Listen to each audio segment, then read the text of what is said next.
The Tyre Nichols riots have started, and they remain mostly peaceful. I'm actually just a little bit surprised by how peaceful everything. Well, I'm not really that surprised because there's not an agenda to push right now.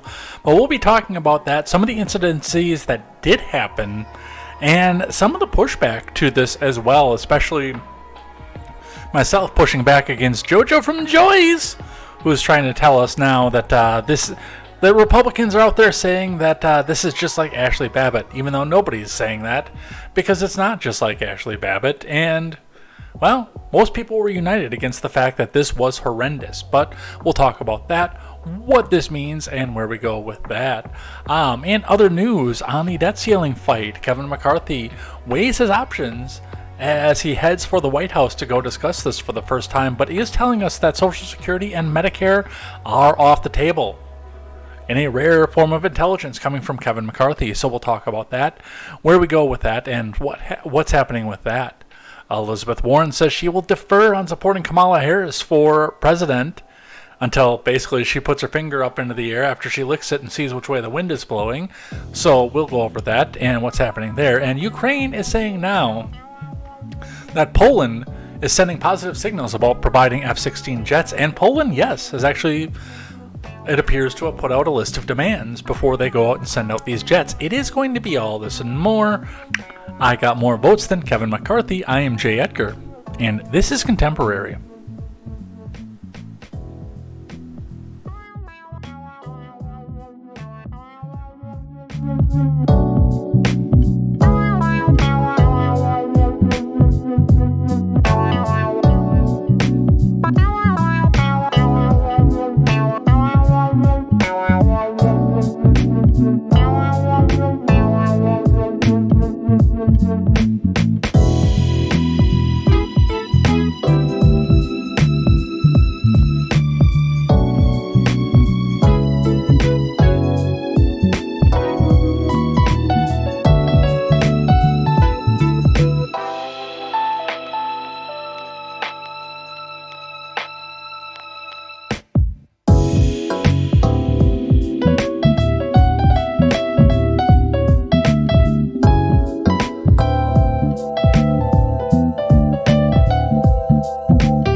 Good evening, everybody. Welcome to your evening news. This is Contemporary. My name is Jay Edgar.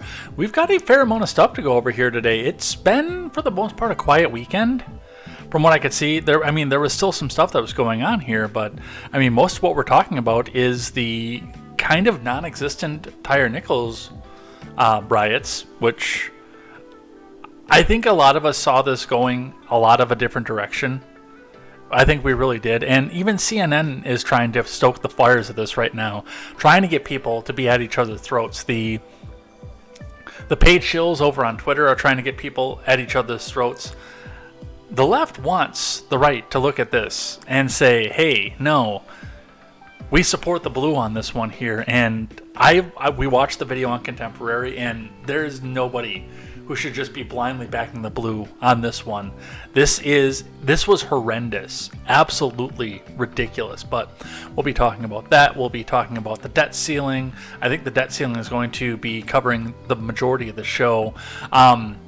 Elizabeth Warren, that was a funny one. I had to make sure that one was on here because, again, there are a lot of people who are going to do this right now, who are going to sit there. And we saw a lot of this in 2016 too, when we were all for positive that it was going to be Hillary versus Jeb, and a lot of people on the right were licking their fingers, sticking them in the air, and saying, "Okay, I'm going to go whichever way the wind goes." And let's be fair, a lot of people still did that. It's just the wind started blowing towards Trump, and a lot of them started going with that. But we'll be talking about that as well. Florida is naming a constitutional carry. They put up a constitutional carry bill. Looks like it is going to pass, which means my good friend John got out of that state right about at the wrong time, because now, yeah, he can go in constitutional and not have to worry about that state-run permit. But yeah, we've got a bunch of stuff to go over here. Oh, and that guy that you guys will have to think back all the way back. in my old place still. I think, and I didn't pre-read the article here, but I think this was in like September when the pro-life father got arrested right off of his porch at gunpoint. Well, looks like the jury acquitted him for that, so we'll be talking about that as well. It's going to be all this and more over here on Contemporary. Before we get started, make sure you guys go check out great programming such as The Daily Ignoramus, The Breakdown with Birkenhoff, The R-Rated Conservative, The Porch Boys. Go check out Tweets by Brit, Mr. Behavior, The No Gimmicks Podcast, and more as we come together to try to bring you a better news experience that is from the common man for the common man. That is right. For too long, we have all been getting our news from people who wear suits that cost more than our houses. It's time for that to stop. So come join us as we build a coalition and we bring you a better news experience and culture experience as well, because a lot of these programs address themselves as not a news program. So we'll be looking into more of culture as well. Also a reminder that if you do have some stuff to say, I am paying a little bit more attention to the chat than I have been in previous times because I don't have to run back off to work. It's not going to be every chat, unfortunately, because we do want to make sure that we are done in time for the Porch Boys. But I do want to get to more of that and get more community in here because, you know, Friday night when we're usually reading the chat, I mean, that's date night, that's go out and party night, that's go out to the bar night. So, and, you know, there may be a time too where we move the reading of the live chat as well. But, you know, some of this stuff is coming down the road here. Thanks everybody for checking us out, and go check us out if you're only on one channel. We are streaming live to YouTube, DLive, Twitch, Twitter, and Facebook. So go check out all those platforms. They are linked in the description below in most platforms. So go and check that out, and let's get into the news. Let's get started here with the Dow. The Dow is sitting at 33,717.09.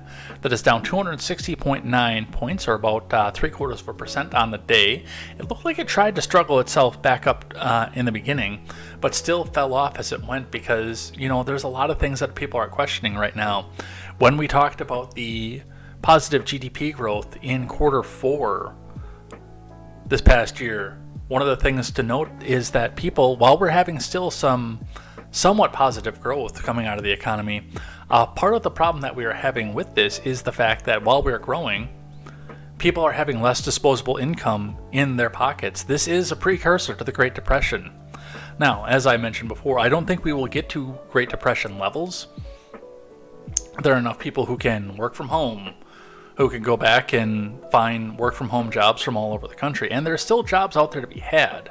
It's just a lot of them are going to start paying less. So it's going to be an interesting situation, but, you know, people not being stuck in company towns, stuck being unable to go back and move across the country where the jobs are, and things like that, that's not going to be an issue this time through. And, well, let's be realistic. The last time we were going through this, a lot of the automobiles, a lot of the ability, if you needed to move, you either needed to already have a horse and a buggy or have automobiles that were brand new at the time when we were going through a depression the last time.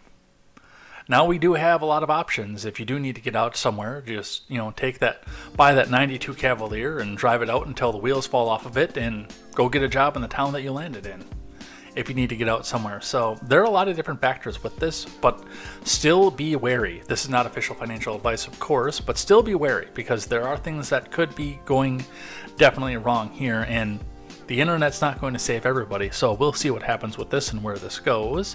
Let's have a look into the Bitcoin, which is at 22,796.40 after facing a sheer drop-off. Two sheer drop-offs throughout the day today, starting at 23.8 and then falling off about the middle of the day and then falling off once again as we got towards the end of the day to bring us down $950 and 60 US cents, or 4% on the day.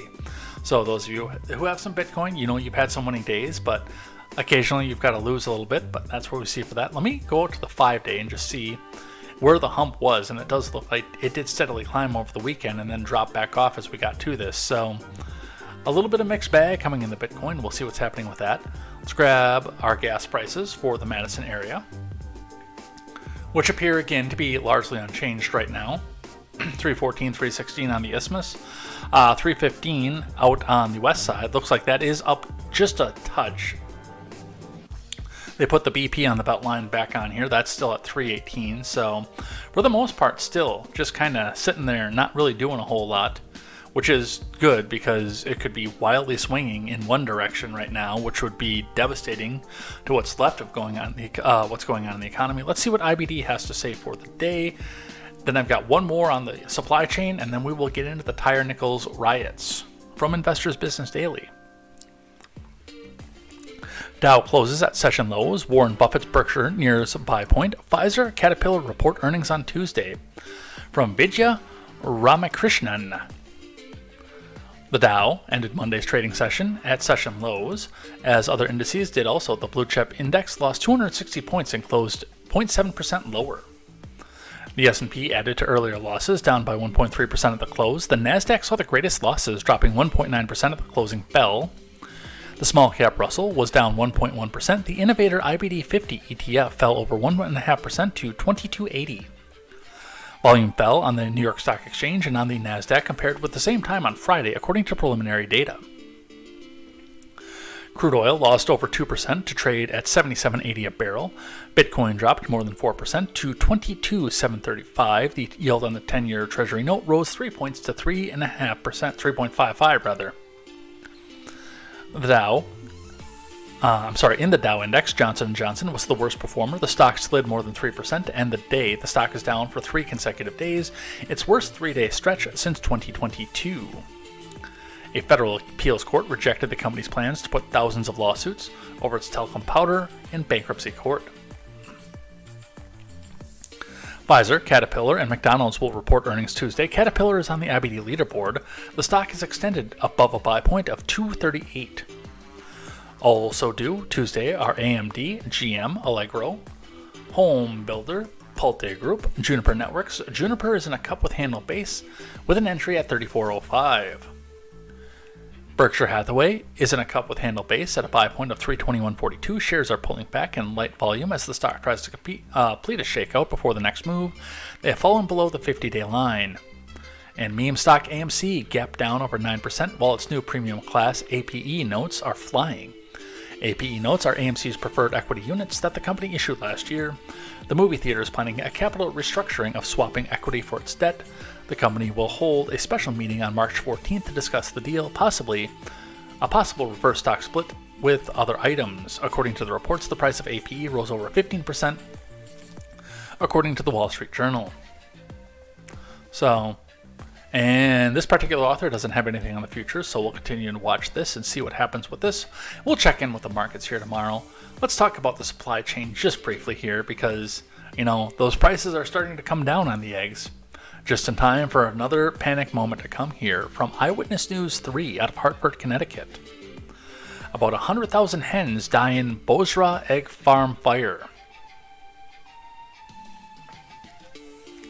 From Olivia Kalentek, Rob Polanski, and Mark Robbins.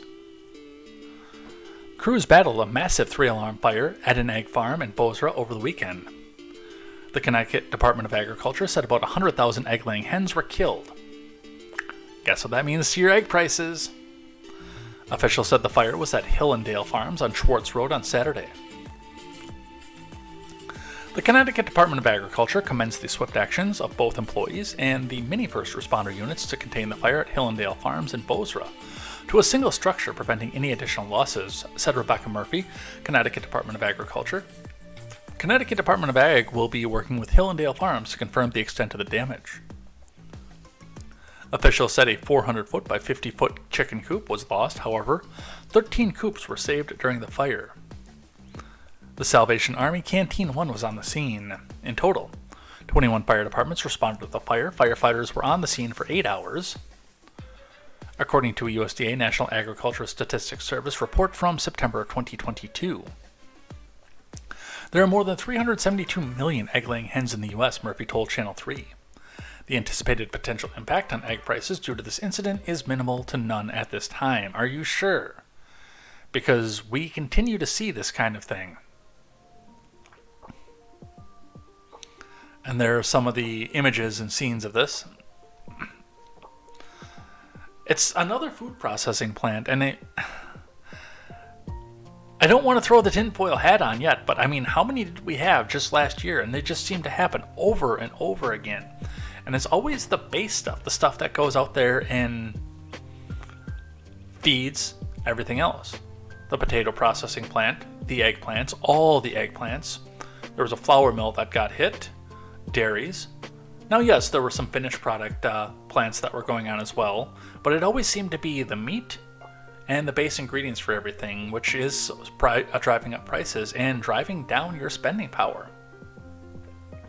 So, watch for egg prices to go up right now. It doesn't, again, with 342 egg-laying hens in the U.S., 100,000 is a bit of a drop in the bucket, but, you know, we're just coming off avian flu as well, which wiped out large amounts of the flocks.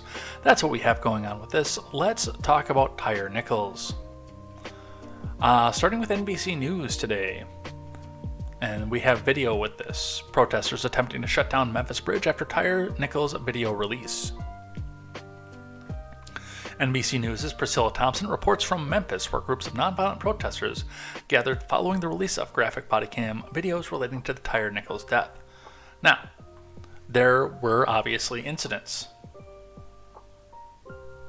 That's obvious once you start getting so many people together. And, you know, we're sitting in a situation, too, where Antifa was running out there screaming, "Burn it all down, burn it all down."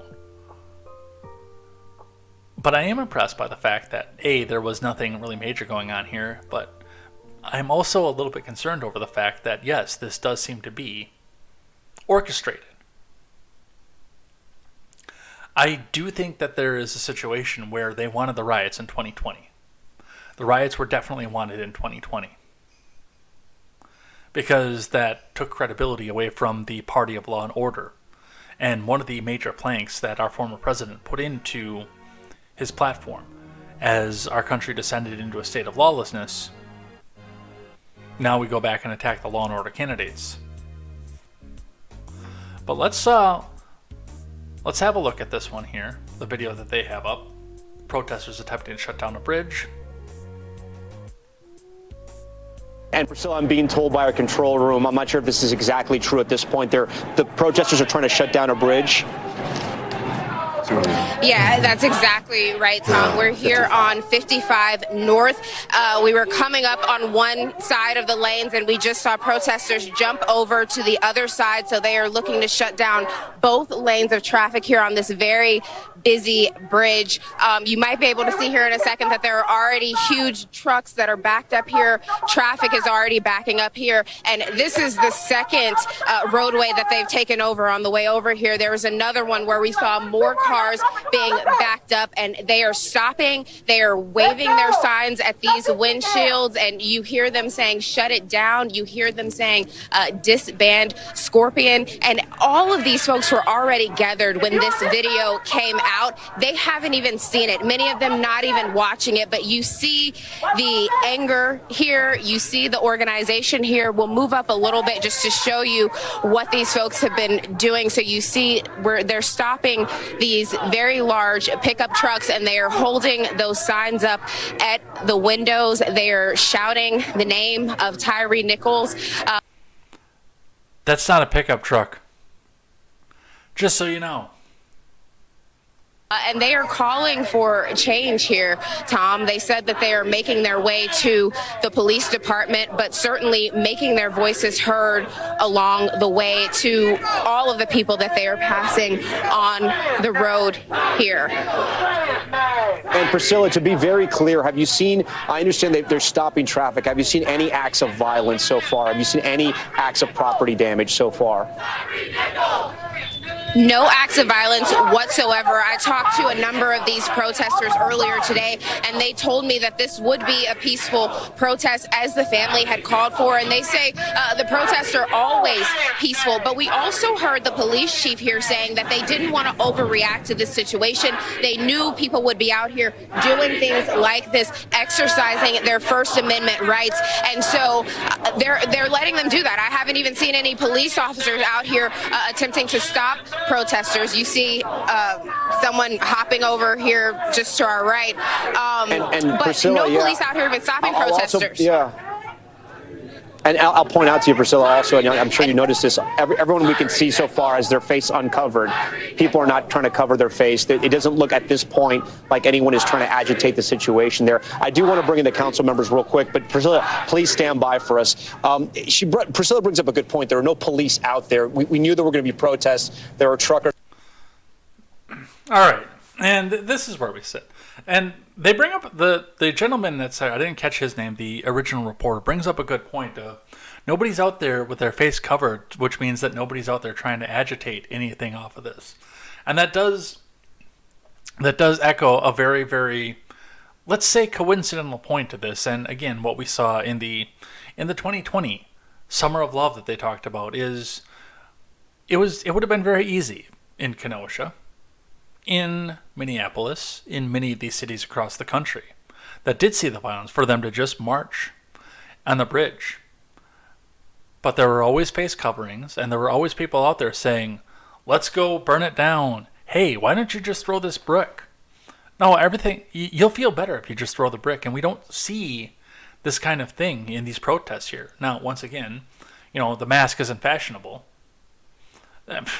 If somebody wanted to put on a tinfoil hat, looking at the summer riots of 2020, especially when we look at something like this, whereas the male anchor mentioned that they're not wearing face coverings and nothing bad is happening here.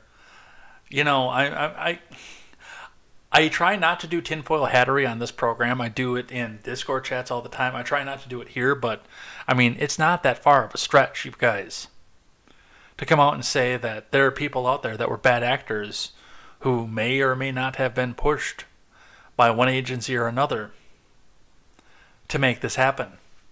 It's not outside the realm of possibility, as much as that person on Twitter, if you bring it up, is going to try to tell you that you're just an evil Trumper bot conspiracy theorist. If you bring it up, it's really not that far out of the realm of possibility. And I mean, it goes back to the same thing with the Patrick Lyoya killings, or the killing rather, where you have another gentleman here who kneels up on the back of a suspect he's already fought with, and at point blank blows his damn lungs out. No protest there. And these are actual unjustified killings, both in this case and the Lyoya case. But where do we see the most violence? A justified shooting, as in Kenosha, or one of the most ambiguous scenes that people are still fighting about today in Minneapolis. But yes, as I mentioned, mostly peaceful. There has been some, and Andy Ngo, being Andy Ngo, goes out there and he does manage to catch the bad stuff here. So I got a couple here from him right in a row.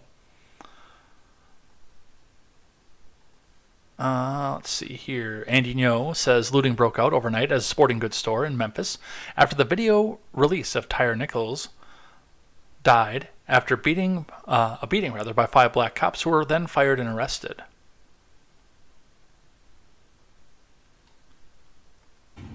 Oh, look at them. Scattered like roaches. Look at them. Look at them. Them folks ain't going ham. Damn, I got a big ass box. Damn. Ooh. Sweet lick. Oh, look at them. Scattered like roaches. Look at them. Look at them. Them folks ain't going ham. Damn, I got a big ass box. Damn. But I mean, even with that, that's not even violent. I mean, they obviously got in by means that may or may not have been just. But like, there's no fighting. They're not burning it down. On the other side, somebody who I do believe was trying to incite this here, New York City. This is outside of Memphis.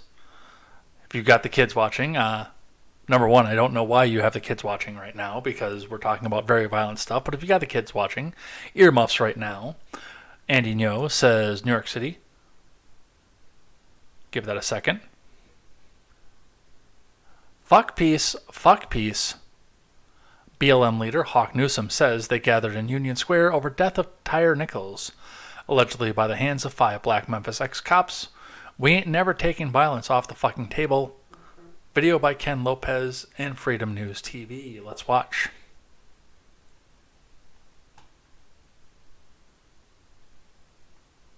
But not those allies who will get up here and be like, I'm with you as long as you march peacefully.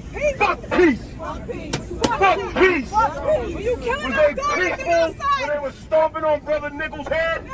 When they was hitting him with that baton? No. Was they peaceful with Rodney King? No. Was they peaceful with George Floyd? No. Eric Gardner? No. Sean Bell? No. Freddie Gray? No, no, the fuck they were not. Breonna Taylor? No! Don't pay me enough. But they want us to always be peaceful. I'm not telling you to come out here and wild out, but we ain't never taking violence off the fucking table. And the only way that we get ahead is through unity. But I'm not talking that kumbaya unity. I'm talking that if you fuck with us, we fuck shit up type of unity. I'm talking that I will die for each and every one of y'all type of unity. Black cops ain't black, they blue. Okay? A pig is a pig. Whether they black, white, brown, Asian, or Haitian. A cop is a cop, and they are upholding white supremacy. We are not our ancestors. We will fuck you up. Black power. Black power. FTP! Fuck the police! FTP! Fuck the police! Fuck the police! I haven't said this in a while, because we're not letting those establishment, money owners take it from us. Black Lives Matter! Black Lives Matter! Black Lives Matter. Black Lives Matter! Black Lives Matter. Brother Rickles' life, his life, it mattered. The media was calling, black establishment was calling, rocking us to sleep. They want you to be peaceful over shit that should not happen. We've been on this ground marches as our ancestors, and they stopped Brother Nichols' life out. Are you going to stop back? Or are you going to take it? How many times do you want to say someone's name before you... Well, the wrong party is in power right now. The wrong party's in the White House, so... they're actually going to take it right now. By the way, breaking news that we'll be talking about probably tomorrow is that there has been a mass shooting. Does not look like there are any deaths yet as of this point, but 10 injuries in Lakeland, Florida, which might have something to do with the concealed carry permit process that just went through in Florida. Because don't you ever notice that a lot of these things seem to happen when a place relaxes its gun laws? Now, surprisingly enough, actually happened in Florida, which we haven't seen since Parkland.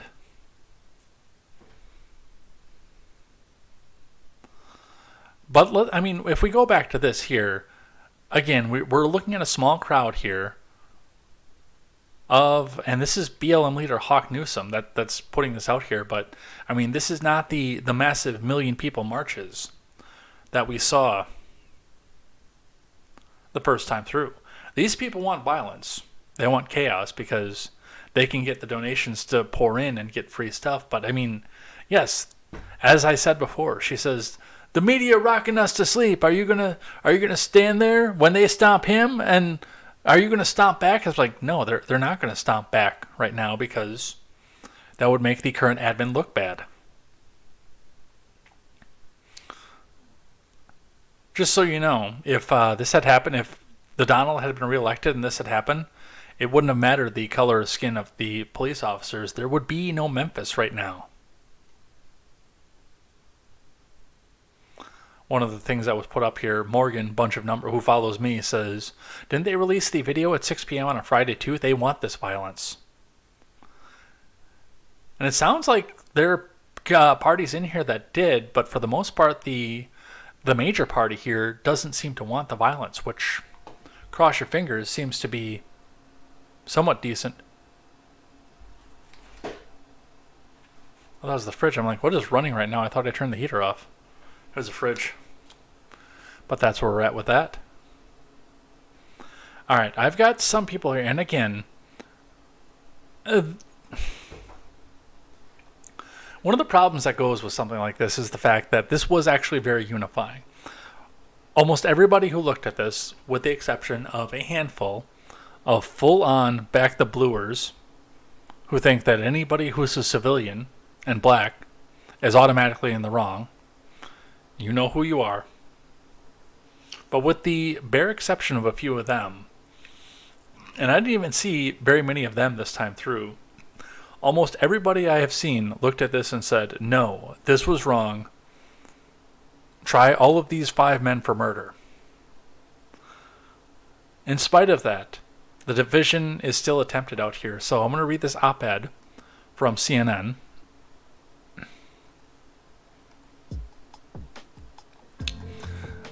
Keep in mind, this is an opinion piece. This is an op-ed. This is not necessarily the opinion of CNN, Turns of Pages Productions, Contemporary, or your host, J. Edgar. This is the opinion of Van Jones, known race hustler.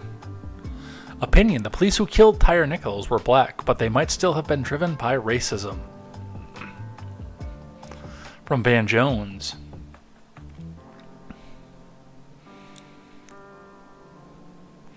Three decades ago, when 4 white LA police officers were videotaped beating Rodney King, the public outcry was heard around the world. In fact, I got arrested for the first time in my life during the protests that followed.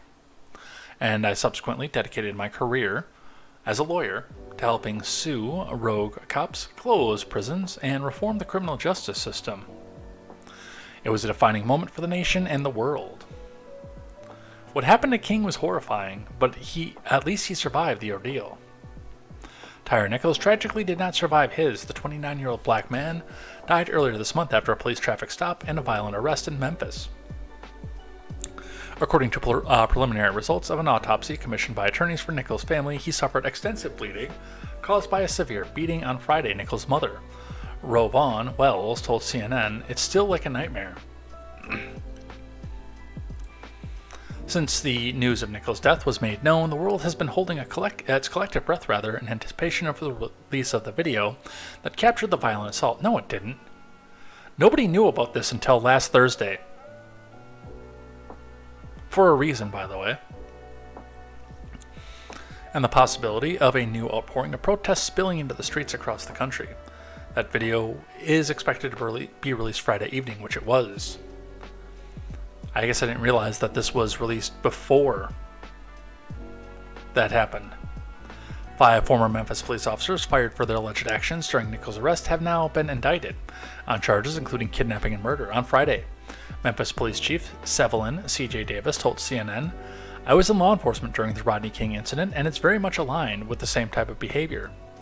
I wouldn't say about the same, if not worse." On Thursday, Tennessee Bureau of Investigation Director David Rausch described being sickened by what I saw. By all accounts, Nichols was a good guy. A 145-pound skateboarder, an Instagram photographer, a Starbucks aficionado. Learning that your child's life was senselessly stolen from him is every black parent's nightmare. But surprisingly to many people, the 5 officers charged with viciously beating him were also black. How do we explain Nichols' horrific killing, allegedly at the hands of police who looked like him? From the King beating to the murder nearly 3 years ago of St. George, hallowed be his name, American society is often focused on the race of the officers, so often white, as a factor in their deplorable acts of violence. Partially because that's really the only stories that make it to the top of the news. In most cases, by the way, this story wouldn't have even made national headlines. But the narrative, white cop kills unarmed black man, should never have been the sole lens through which we attempted to understand police abuse and misconduct. It's time to move to a more nuanced discussion about the way police violence endangers black lives. Black people are not immune to anti-black messages. One of the sad facts about anti-black racism is that black people ourselves are not immune to its pernicious effects. Society's message that black people are inferior, unworthy, and dangerous is pervasive. Over many decades, numerous experiments have shown that these ideas can infiltrate black minds as well as white. Self-hatred is a real thing. That's why a black store owner might regard customers of his same race with suspicion while treating his white patrons with deference. Black people can harbor anti-black sentiments and can act on those feelings in harmful ways. What a race hustler. Black cops are often socialized in police departments that view certain neighborhoods as war zones. In those departments, few officers get disciplined for dishing out street justice in certain precincts, often populated by black, brown, or low-income people, where there is tacit understanding that the rulebook simply doesn't apply. Yeah, I used to live in one of those neighborhoods. Cops of all colors, including black officers, internalize those messages and sometimes act on them. In fact, black neighborhoods, the phenomenon of brutal black cops singling out a young black man for abuse is nothing new.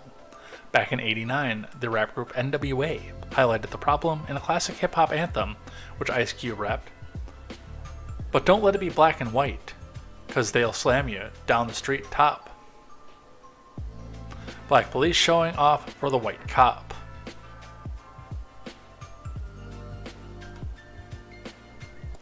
So, TLDR, even though we did read it, TLDR is that Tyre Nichols, even though he was beaten to death by 5 black men, all twice his size, was killed by white supremacy. You can't make this up. From the Blaze. These cops were blue before they were black. Anna Navarro of The View downplays race of black police officers charged with murdering black man Tyre Nichols. From Dave Urbanski. And yes, there is video. 3 clips. Anna Navarro on Monday's episode of The View downplayed the race of the black officers charged with murdering black man Tyre Nichols in Memphis earlier this month. People would have done more to help out the dog than they did to help Tyre Nichols out, Navarro said in one clip. And that's inhumanity. And what we saw in this case is the good cops come in any gender, any class, any color. And the bad cops can be of any gender and any color, and these cops were blue before they were black. Let's listen.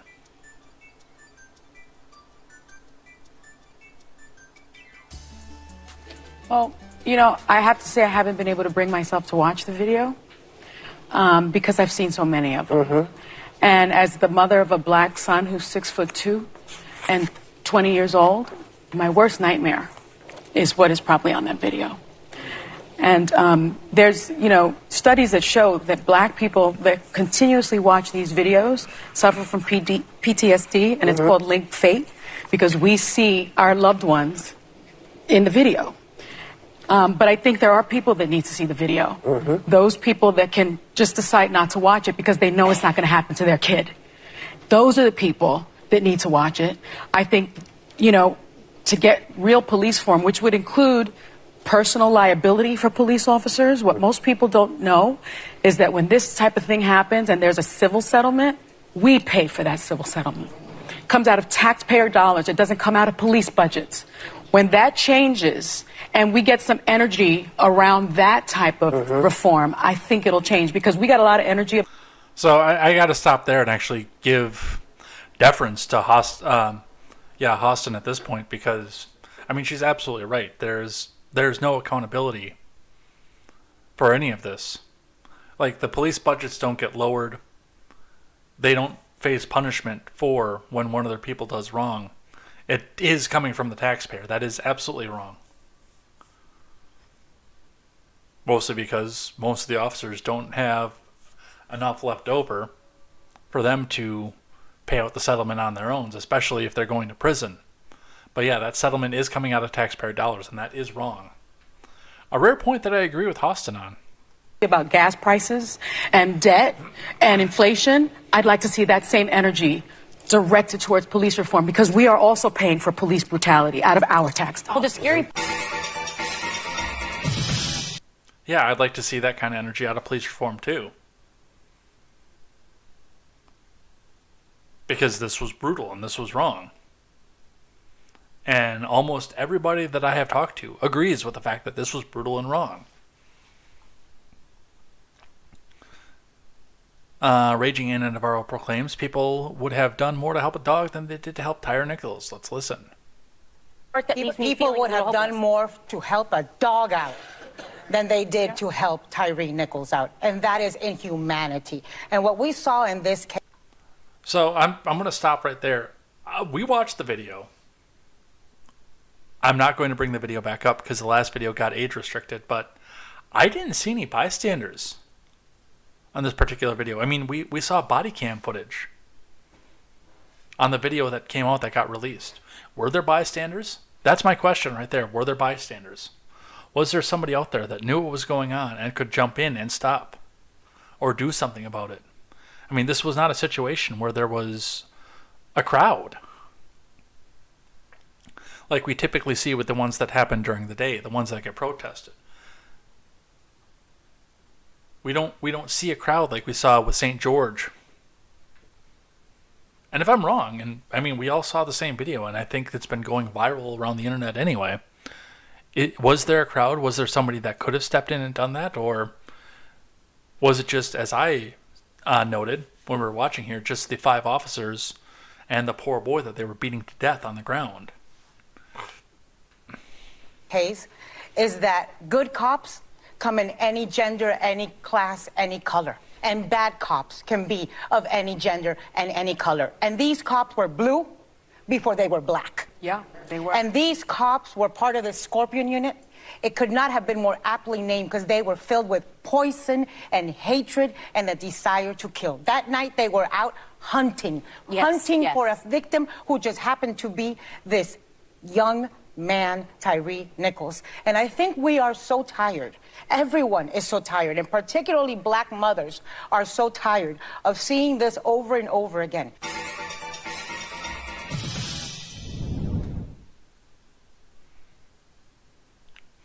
Anything to come off and not show these cops as black. No, they were blue before they were black. One more here. Whoopi suggests white people need to be beaten by police before reforms will happen. If it's a white policeman or a black policeman, it is a problem in the police, in the policing itself. You know, things don't seem to make sense to people unless it's somebody they can feel or they can recognize. But how many times do we need to see white people also get beaten before anybody will do anything? I'm not suggesting that, so don't write us. Oh, yes, you are. And tell me what a racist I am. I'm just asking, is that what people have to see in order to wake up and realize this affects us all?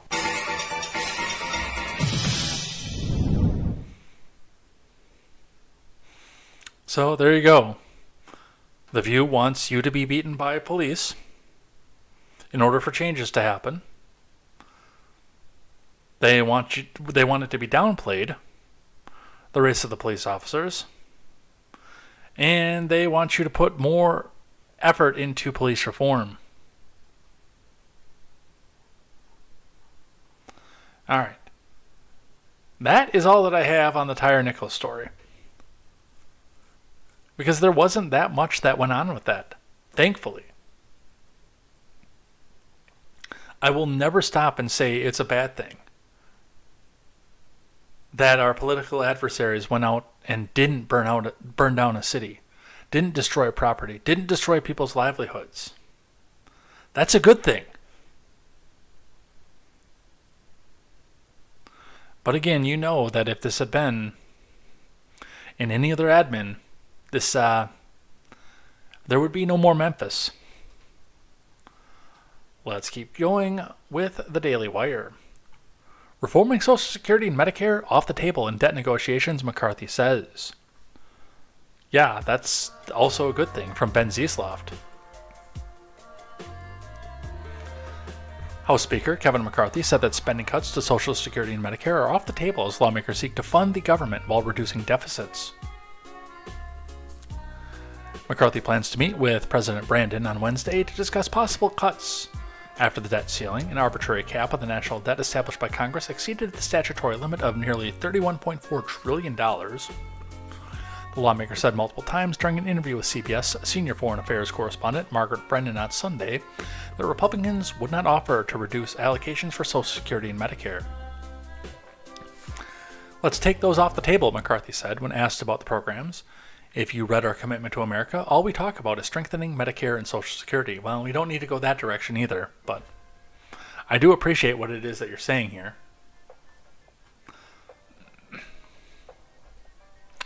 Social Security and Medicare and other health initiatives constituted 46% of the federal budget during the last fiscal year, according to the data from the Treasury Department.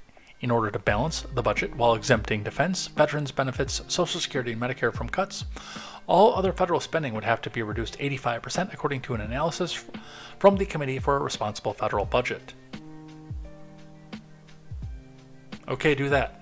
You could probably take a bunch of it out of defense too, by the way, but yeah, do that.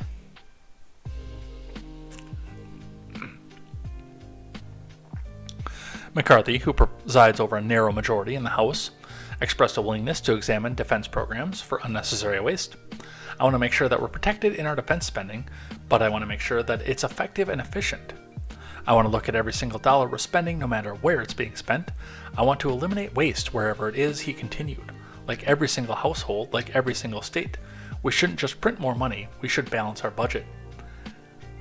And obviously, there's a reason why this didn't actually... I looked for this on CNN, on NBC, on Politico, on The Hill. I looked for this article anywhere. But it's not there. You know why? Because this speech right here blows a hole into the sidewall of everything that Democrats have accused Republicans of. Oh, you want to cut Social Security and Medicare, but you can spend excessively. You want to cut welfare, but you can just find more money for the budget and the defense and the army and the military. No, I want that cut too.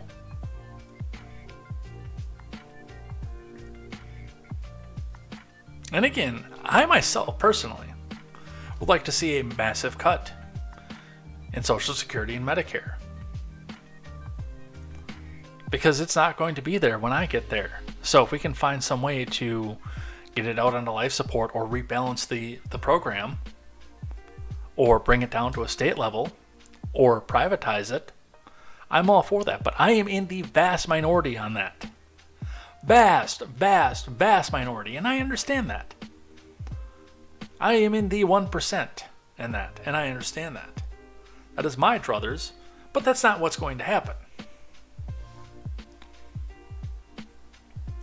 Keeping veteran and defense spending intact would require 33% spending reductions for all other federal programs, including Social Security and Medicare, according to the Committee for a Responsible Federal Budget. The average annual benefit for a new retiree would thus decrease by $13,000, while as many as 25 million recipients of Medicare would lose eligibility. We do actually maybe need to rethink that too. That's about 8% of the country is on Medicare. We maybe need to rethink that. Janet Yellen warned lawmakers of the extraordinary measures adopted by her agency to keep the government solvent will last only until June. Brennan pressed McCarthy on whether he would commit to avoiding a default on obligations at all costs. We have hundreds of billions of dollars. This won't come to fruition until sometime this June. So the responsible thing to do is to sit down like two adults and start having the discussion. Unfortunately, the White House was saying before that they wouldn't even talk. I'm thankful that we're meeting on Wednesday, but that's exactly what we should be doing, McCarthy responded. What has happened with the debt limit is we've reached our credit card limit. Should we just continue to raise the limit, or should we look at what we are spending? Republican lawmakers struck a deal with McCarthy under which the party's new majority would introduce a budget that refrains from increasing the debt ceiling. The national debt exceeded $31.5 trillion, even as maintenance costs soar due to a higher interest rate environment. An analysis from economists at the University of Pennsylvania's Wharton School recently found that a 30% decrease in spending or a 40% increase in taxation would be necessary to handle current spending and future obligations. Well, get to it. 85%. Take some of it out of the military. Stop sending the money to Ukraine. That's a good start. From CNN. Do you want the news summarized each morning? Yeah, but not from you. Kevin McCarthy and the House GOP weighed debt ceiling demands ahead of the Biden meeting. From Manu Raju, Melanie Zanona, and Lauren Fox.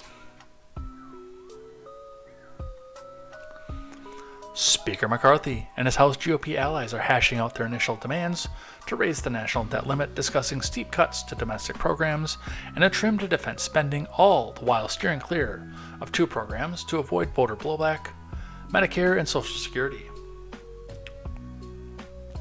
McCarthy had been hearing suggestions from key players in his conference as he prepares for his first face-to-face meeting with the president. Even as White House officials insist that they will not negotiate with House Republicans on the need for Congress to raise the $31.4 trillion borrowing limit and avoid the first ever debt default potentially this summer. For McCarthy, the challenge will be balancing the interests of House Republicans eager to use their leverage on the debt ceiling to enact priorities that would otherwise be ignored by the White House and the Senate, but also finding a deal with Democrats without being seen as caving to their demands, hanging over all of it the ability of one member to call for a vote seeking McCarthy's ouster from the speakership. It is a recipe that some fear could take the nation to the brink of potentially cataclysmic default, especially since some positions against raising the limit at all seem intractable. No, Greg Pence, an Indiana Republican, said when asked by CNN if he would vote for a debt ceiling increase if it included every one of his priorities. That's what I hear back home. While McCarthy has not settled on any individual proposal and is unlikely to make specific offer at Wednesday meeting, he and other House Republicans are roundly rejecting the White House's position to raise the borrowing limit without strings attached, even as it was suspended 3 times when Trump was president and is intended to pay for bills already incurred. That's the problem. Yes, okay, this is for paying bills that are already incurred as you sit back there and spend even more money. And this is the thing that drives me nuts about CNN constantly. This is the thing that pisses me off the most. Even as it was suspended 3 times when Trump was president. Yeah, it was... doing this without cussing is really, really hard. It was wrong then, too. Suspending outright the debt ceiling is wrong. Spending to the edge of your debt limit is wrong.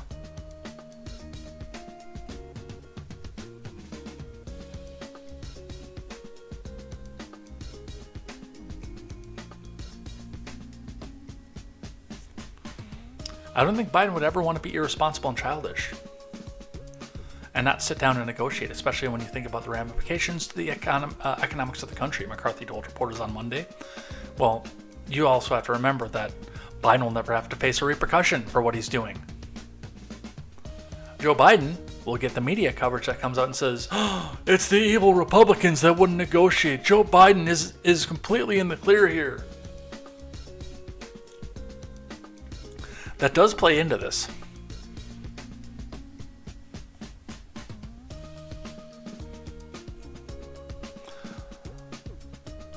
So we've got a timeline here. Let's sit down. Let's not play political games. We both know we have certain positions. Let's find where we can have savings for the American people. Privately, Republicans have floated a range of ideas in exchange for an increase in the debt limit, including capping domestic spending at fiscal 2019 levels and bringing defense programs down to 2023 spending levels. GOP sources say something budget experts estimate could save $1.7 trillion over the next decade. Here's an idea. Repeal the infrastructure bill and repeal the Inflation Production Act and repeal the last omnibus.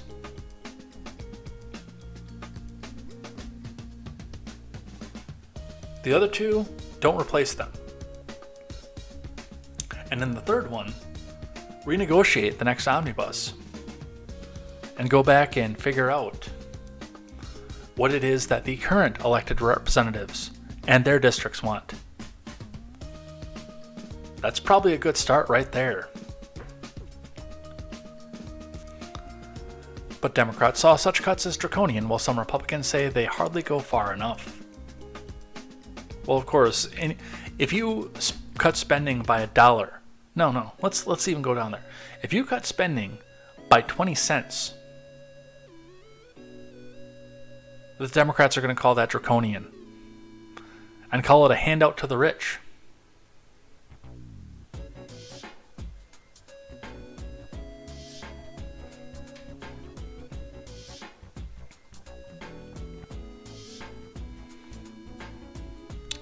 But again, the biggest problem that I have with this is, number one, the Biden admin is not going to face any consequences for this. At all. Like, none. Zero. Nothing. Because the mainstream media is going to come back out and say, no, it was just the evil Republicans. Now, mind you, as I reminded you when we first started talking about this, Joe Biden is coming to the table saying, give me everything that I want and I give you nothing. Meanwhile, even the staunchest, the most severe fiscal hawk Republicans and populist Republicans are all coming out to the table saying, we'll raise the debt ceiling, you just have to give us something. We'll give you some of what you want, you have to give us some of what we want.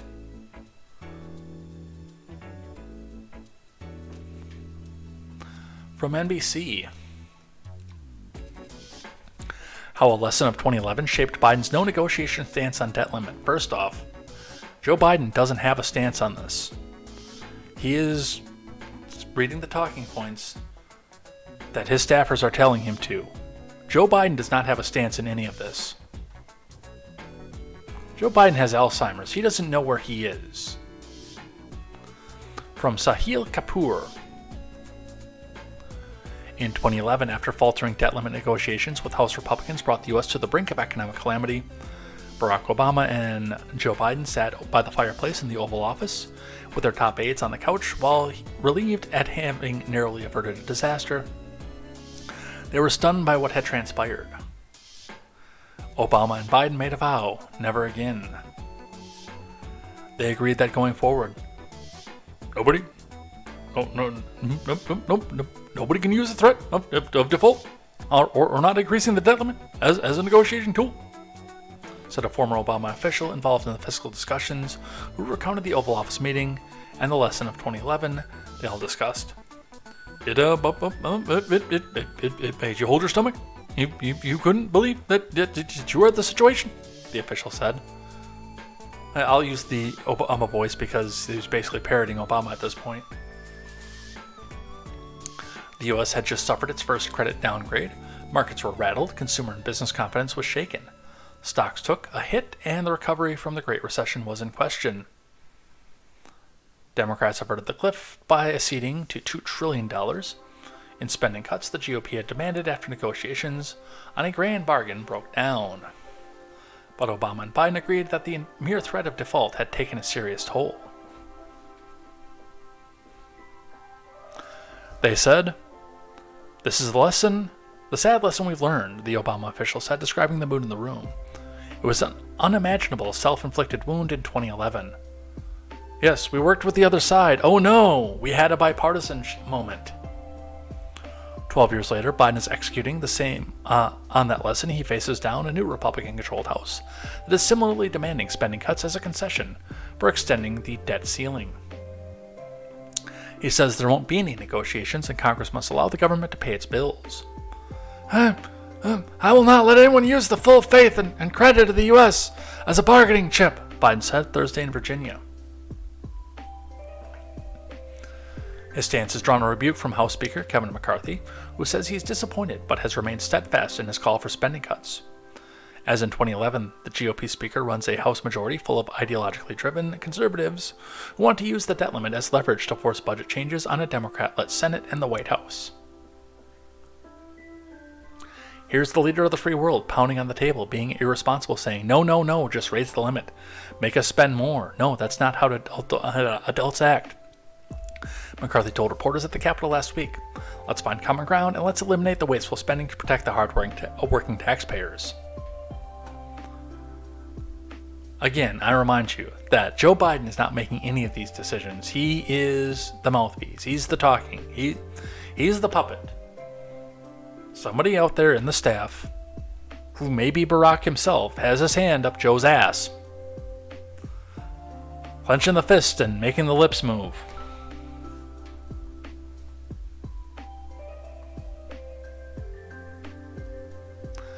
From Politico, intellectually bankrupt Biden allies blast GOP debt limit backup plan. From Zachary Warmbrot, I guess I don't know what this backup plan is, so we're going to learn together. The Biden admin warns of a catastrophe if Congress fails to raise the government's borrowing limit in the coming months, but some Wall Street executives and analysts are starting to break from that script. A number of prominent financial experts at Bank of America, Barclays, and other major firms are confident the U.S. will avert a global market meltdown by continuing to pay its bondholders if the Treasury Department crosses the threshold where it can't cover all other bills. They think the U.S. can do so by withholding funds for things like benefits owed to individual Americans or payments to firms doing business with the government.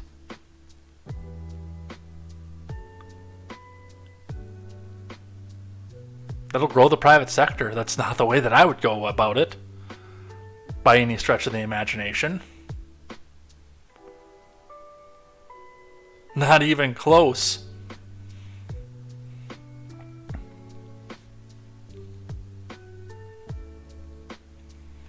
It's a view that aligns with those of conservative lawmakers who argue that payment prioritization on Treasury securities, the bedrock of the international financial system, is a viable contingency plan as they push for budget cuts, opposed by President Biden.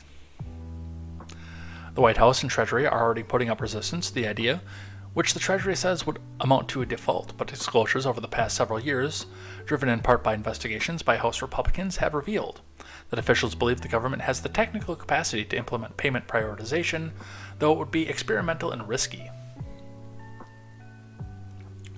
And a lot of these companies would drop their federal contracts in a hurry, which is not the worst thing in the world, as much as a lot of people are going to try to tell you that it is in the coming months.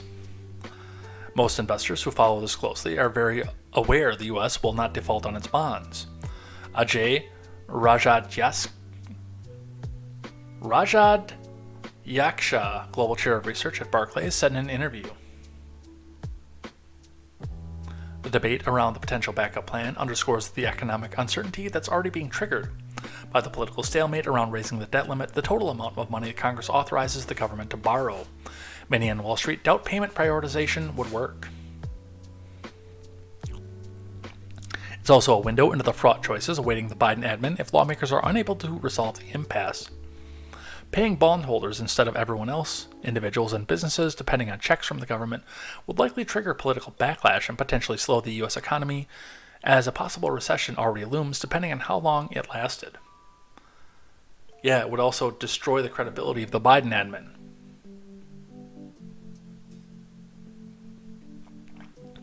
The notion is intellectually bankrupt. Former Treasury Secretary Jack Lew, who led the department under Obama, said in an interview, "Of course he did, because he knows that it's devastating to Democrats." But even as some critics of payment prioritization concede it might be the least bad of what are all bad alternatives, such as legally questionable proposals like minting $1 trillion coin to pay the government's bills, conservatives, including Rick Scott, have suggested maintaining payments on Treasury debt, Social Security, Medicare, veterans, and the military. I would start looking at cuts to the military myself. That's just me.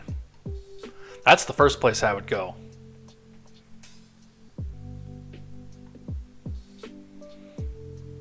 All the unilateral options on the debt ceiling prioritization is probably the healthiest horse in the glue factory, Cohen policy analyst Chris Kruger said. Washington and Wall Street are ramping up discussions around contingency plans after the U.S. hit its legal borrowing limit on January 19th. Treasury is now using accounting maneuvers known as extraordinary measures to keep paying the government's obligations. In this case, Treasury is suspending investments into government retirement accounts. Again, not the way that I would go about it.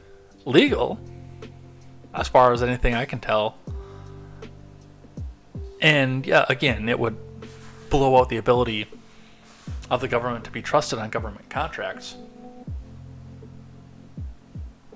I think a lot of the big businesses would understand, because they do prioritize their stockholders, obviously. And what is a bond but a stockhold in the government? It is dubious. It is not the way that I would go, by any stretch of the imagination. Unless, of course, and again, this is me, I would be sitting down with these contractors and starting to have a discussion saying, okay, well, we are definitely going to be talking about our budget. We're going to be bidding.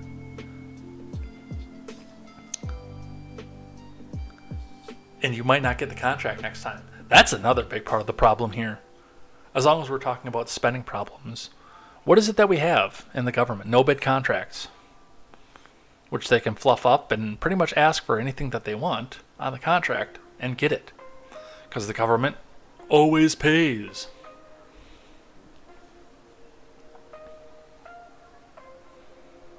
If you started bidding contracts, you could probably take 10% off the federal budget. It's not going to be a huge deal, because they're going to still spend as much as they can bring in, but I bet you could knock a good 10% off the budget just by bidding contracts out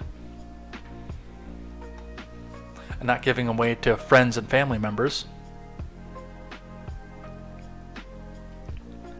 From the Hill, we'll just touch on this briefly because we talked about this on Friday. 24 GOP senators warned they will oppose debt limit increases without fiscal reforms, which is still not enough to hold the filibuster.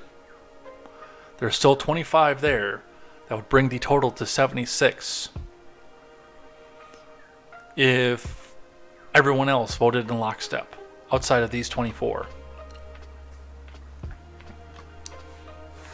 Nearly half the Senate Republican Conference has signed onto a letter to President Biden warning they will not vote for any bill to raise the nation's debt limit unless it's connected to spending cuts to address the nation's $31 trillion debt. The letter, led by conservatives Mike Lee and Ted Budd, say that it is the policy of the Republican Conference that any increase to the debt ceiling must be accompanied by cuts in federal spending or meaningful structural reform in spending. We, the undersigned members of the Senate Republican Conference, write to express our outright opposition to debt ceiling height without any real structural spending reform that reduces deficit spending and brings fiscal sanity back to Washington, the senators wrote. They cited the Prevent Government Shutdowns Act, which would automatically provide continuing appropriations to fund the government if Congress fails to pass spending legislation by the end-of-year deadline, and the Full Faith and Credit Act, which would prioritize federal payments in case Congress doesn't raise the debt limit, as meaningful structural reform. We do not intend to vote for a debt ceiling increase without structural reforms to address current and future fiscal realities, actually enforce the budget and spending rules on the books, and manage out-of-control government policies, they wrote. Based. Still has the possibility to fail, but based. From Politico, Schumer plots debt ceiling course against McCarthy. We will win.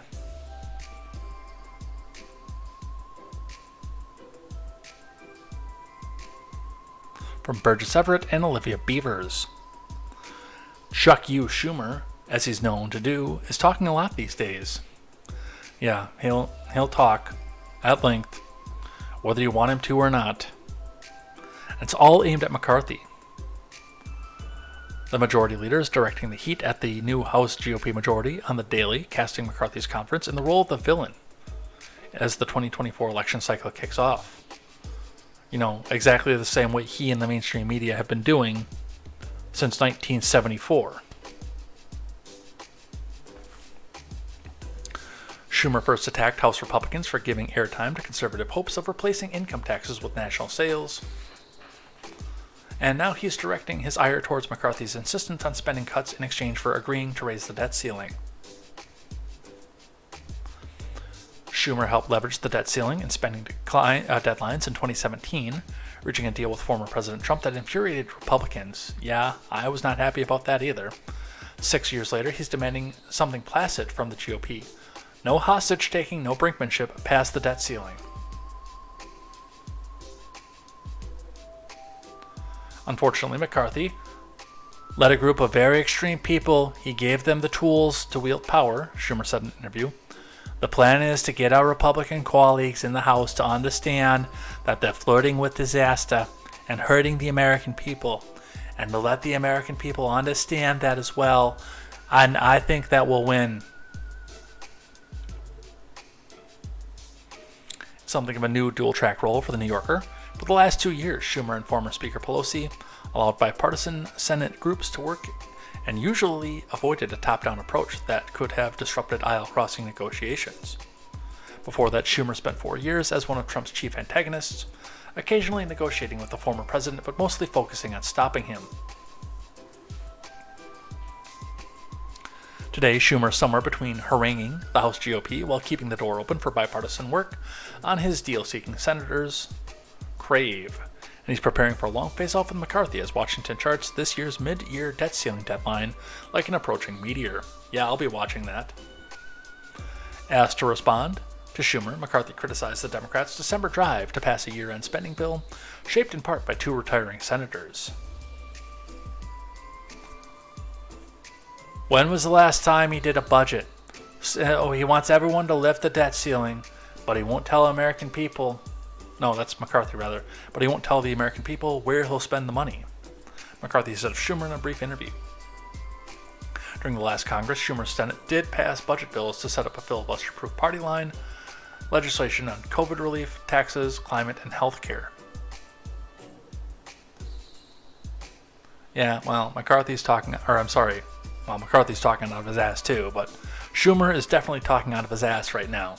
And again, we're sitting in a position right now where it's your Bidens, your Schumers, your Jeffries, who won't even move and won't say anything, just give us everything that we want and forget anything that you want.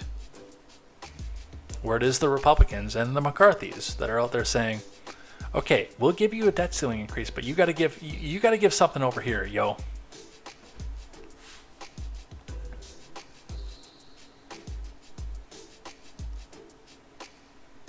Bunch of advertisements from CNBC. Oh, this is a pro one. Skip.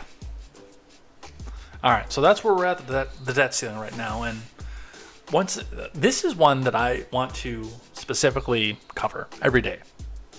I know it's boring. We talk about some of the same points every day, but this is something that needs to be on the front and center of everybody's mind, and there's going to be attempts to distract from this.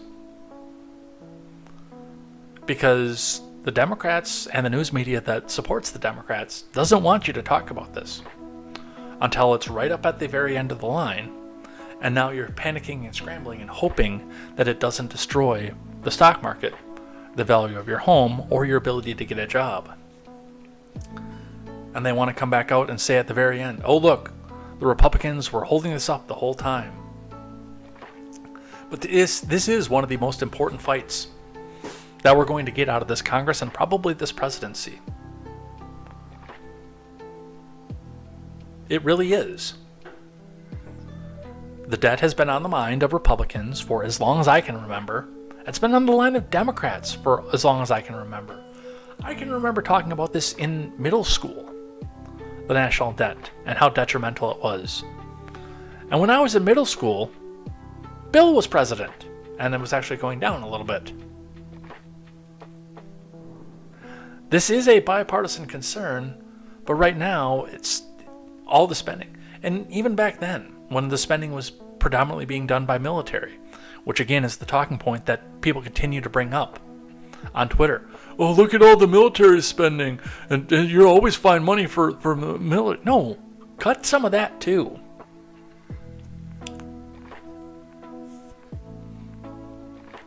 But it is a fight that we need to have.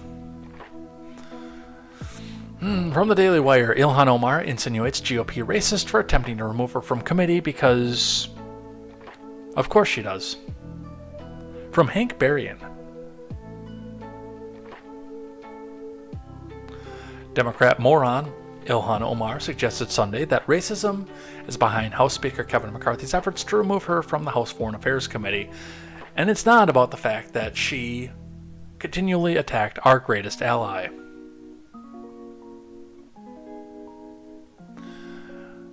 The Somali lawmaker who appeared on CNN's State of the Union has been accused in the past of pushing anti-Semitic tropes and recently drew fire for equating the U.S. and Israel with the Taliban and Hamas. McCarthy, who was offended by her statement, has also moved to block Omar's fellow Democrats, Schiff and Swalwell, from serving in the House Intelligence Committee based on their past behavior, but in her case, Omar said McCarthy's decision was politically motivated. Of course it was! You spend your first 6 years in Congress attacking our greatest ally in the country, the only democracy in the Middle East, or whatever other trope you want to go and put onto it. Of course it's political.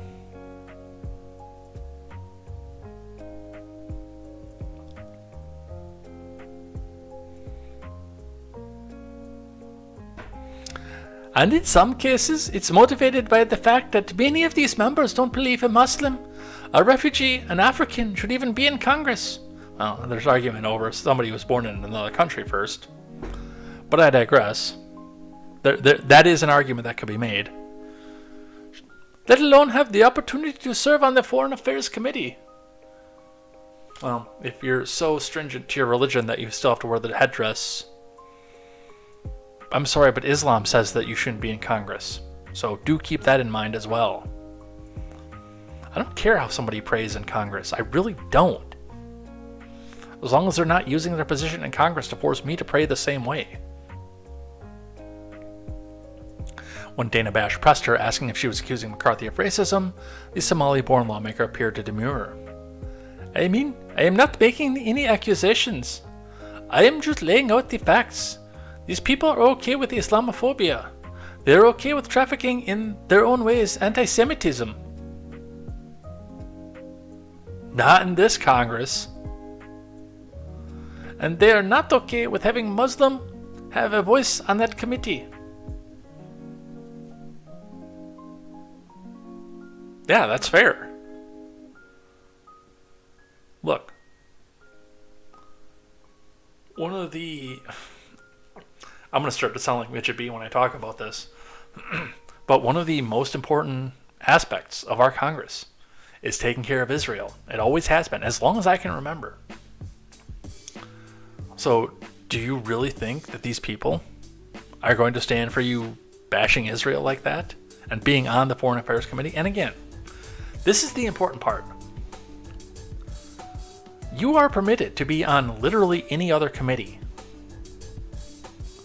They're not stopping you from having committee work. You're not Marjorie Taylor Greene. They don't want you on that committee.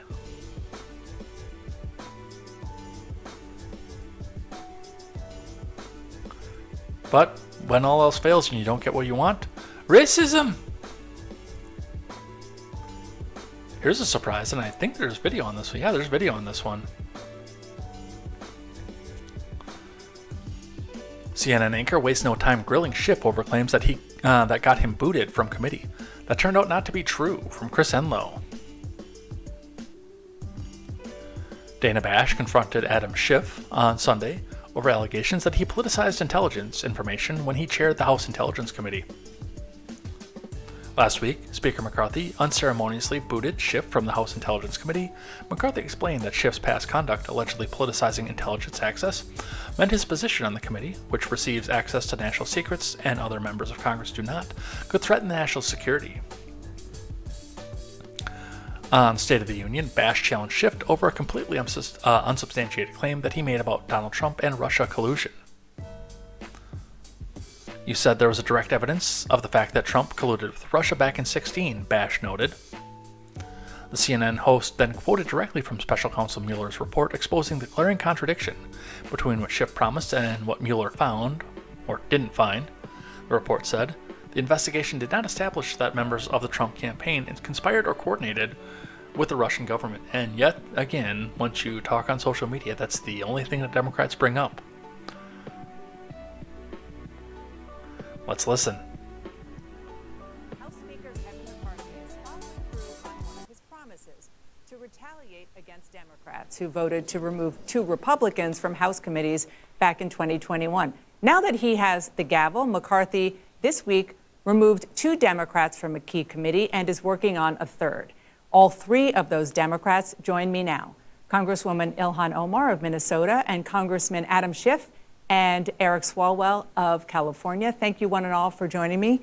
Appreciate it. I know that there's a lot to talk about in terms of the politics of what's happening here, but I want to air out some of the substance of the Republican allegations. And Congressman, I'll start with you. You said that there was direct evidence of the fact that Donald Trump colluded with Russia back in 2016. Special counsel Robert Mueller said in his report, quote, "The investigation did not establish that members of the Trump campaign conspired or coordinated with the Russian government." Republicans argue that's proof that you used your position on the Intelligence Committee to intentionally mislead Americans, which is why you should not be on that committee. If you read the Mueller report, he makes clear, even in the first few pages of the report, that he states no conclusion on whether Donald Trump and his campaign colluded with the Russians. But what he does reveal in his report, what we found in our investigation, is that Donald Trump's campaign manager was sharing internal campaign polling data and their strategy for key battleground states with an agent of Russian intelligence, while that same unit of Russian intelligence was helping the Trump campaign, both with a hacking and dumping operation, as well as a social media operation to elect Donald Trump. To most Americans, that is collusion. Now, whether it's proof beyond reasonable doubt of the crime of conspiracy, that's what Bob Mueller was talking about. I've always distinguished between the two. No, you haven't. But let me just set the record straight. This is only one of a shifting series of rationalizations and pretexts that McCarthy is using. Well, let me give you another. He says that this is part of a pattern. Ahead of the first Trump impeachment, you said the committee had not spoken to a whistleblower. In fact, that turned out not to be true. You know, the Washington Post said so in their fact check. The Washington Post identified that, yes, before the person became a whistleblower, they sought advice from the committee. When I was asked the question, I thought they were referring to whether we had brought the whistleblower in. Yeah, you're lying again. And I should have been more clear in my answer. But again, let's be clear what's really going on here. McCarthy has said Adam Schiff prosecuted the case against Trump. The Ukraine impeachment was a hoax. He's given 15 explanations. The only real explanation is he needs Marjorie Taylor Greene's vote. He needs Paul Gosar's vote. He wants to retaliate for their removal from the committee. And apparently he believes I was very effective in exposing his misconduct, Donald Trump's misconduct, and that's what they're trying to stop. You are such a liar, Adam Schiff. And again, I will remind you, if this was retaliation for Marjorie Taylor Greene or etc., you wouldn't have a committee assignment. Zero. None. Zip. Zip. Zilch. None. Nothing.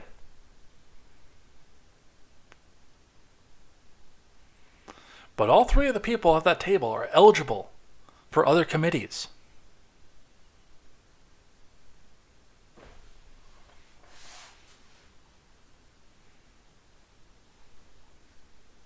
And good on Dana Bash for pushing back on that too, by the way.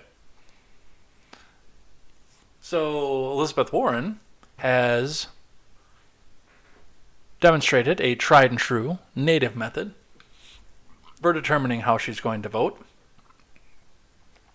Licks her finger, puts it in the air, and decides which way the wind is blowing. And she can't quite get a determination right now from the Daily Wire. Elizabeth Warren says she will defer on supporting Kamala Harris for re-election. Because Kamala Harris got 1% in the first primary. So it would be political suicide to back her if she's not going to get more than that from Daniel Chayton. One high-profile Democratic lawmaker abstained from endorsing Vice President Harris for re-election less than 2 years out from the 2024 contest. During a recent interview, Chief Warren said that she wants to wait on President Biden, who has not formally declared another campaign. No audio, but she was on Boston Public Radio. I really want to defer to what makes Biden comfortable with his team. I've known Kamala for a long time. I like Kamala. I knew her back when she was an attorney general, and I was still teaching, and we worked on the housing crisis, so we go way back. But they need to be a team, and my sense is that they are. I don't mean that by suggesting I think that there are any problems. I think they are. So far, Biden says only that he intends to run again. According to multiple reports, he is expected to make an announcement shortly after his State of the Union on February 7th. As for his plans for running mate, a little more than a year ago, Biden said he was committed to Harris in 2024 if he sought a second term. Which, by the way, I have to go start to see if I can find somebody to sit in with me for the State of the Union address, which we will watch live on this program. That is next Tuesday, by the way. And we'll be watching it right here on Contemporary.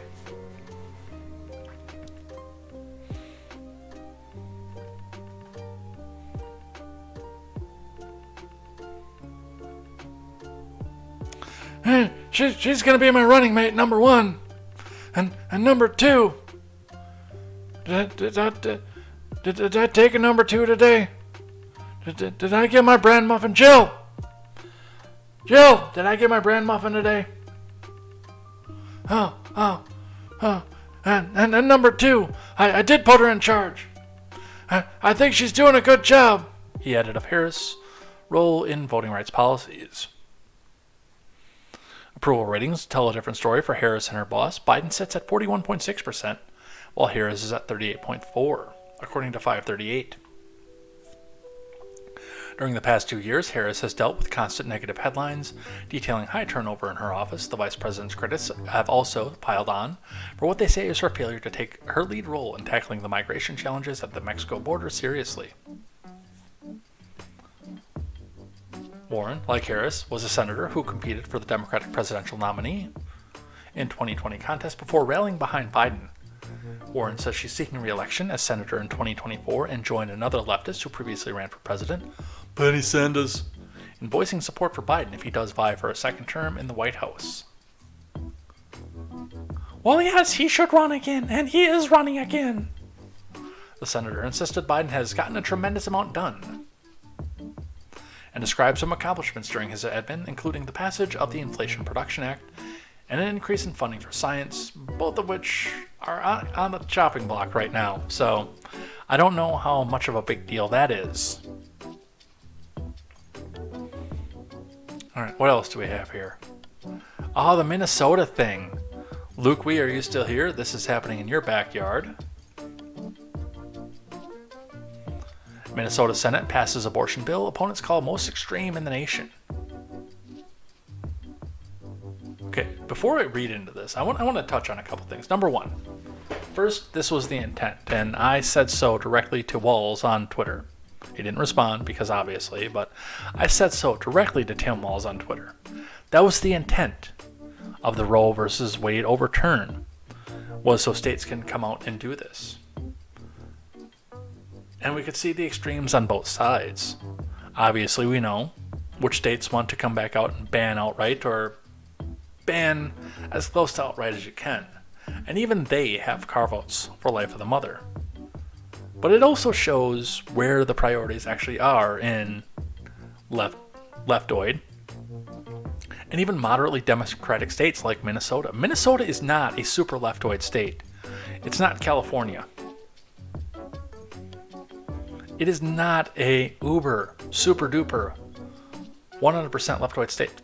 On my drive home yesterday, right on the highway, right on the main highway, there was a big sign pointing down that said Trump 2024 on the Minnesota side. This is not a super leftoid place.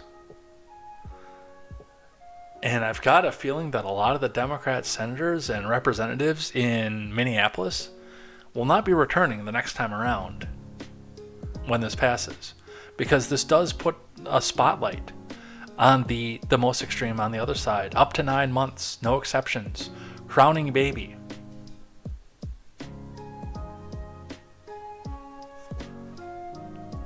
As has been said by numerous other commentators out there, the pulse of America is not where I am. I am full-on anti-abortion, never ever want to see one, never want to have one happen, and there may be something coming down the pipes where I'll be telling my story about it, about why I'm there, but stay tuned for details on that.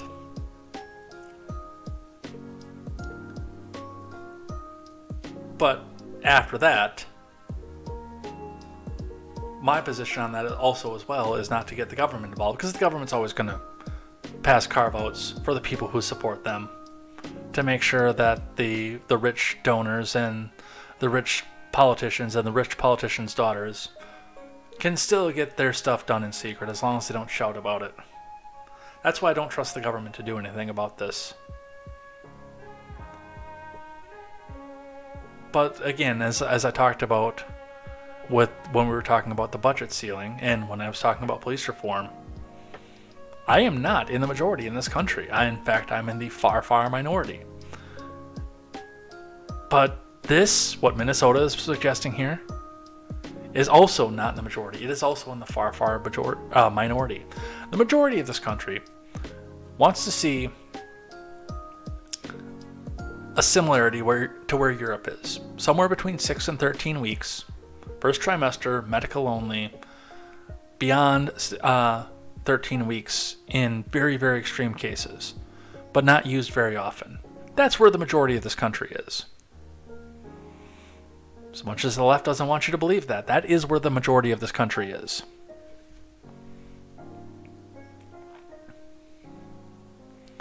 But this is from Chris Pandolfo. After 15 hours of contentious debate, the Minnesota Senate passed legislation earlier Saturday morning that guarantees the privilege to abortion, a bill pro-life Republicans have called the most extreme in the nation. The Protect Reproductive Options Act passed the State Senate, 34 to 33, after Republicans had unsuccessfully tried to amend the bill 35 times. The bill states that every individual has a fundamental right to make autonomous decisions about the individual's own reproductive health. Democrats had fast-tracked the legislation in response to the Supreme Court's decision last summer to overturn Roe, ending federal protections for abortion, while the right to abortion was previously guaranteed in a 1995 decision by the Minnesota Supreme Court, Doe v. Gomez. Abortion rights activists and Democrats said the PRO Act was necessary to codify abortion rights into state law, as well as to contraception, fertility treatment, and pregnancy. What Minnesotans are afraid of is to see potentially that what happened at the federal level with our U.S. Supreme Court could eventually, in some future time, happen here in Minnesota. That's doubtful, by the way. But what are you talking about could eventually happen in Minnesota? That Minneapolis says that the decision on whether or not to permit abortion falls to the county, the specific county that you're in, and Hennepin County will never change. And meanwhile, Alexandria County and Otter Tail County and Wabasha County probably will put some sort of restriction on it. Is that what you're worried about? Because that's what the Supreme Court decision over the summer did. It didn't outlaw the practice, you morons.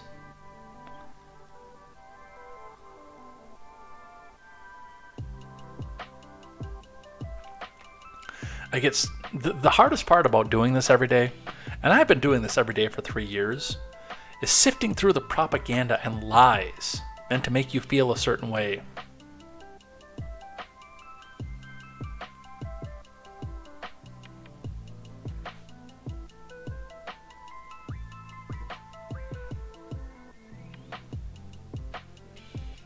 Said bill sponsor State Senator Jennifer McEwen, a Democrat from Duluth. Yeah, you're not going back to Minneapolis after this. Not from Duluth. Are you out of your mind? The decisions of our courts, the upholding of our fundamental human rights, are only as strong as the judges who uphold them.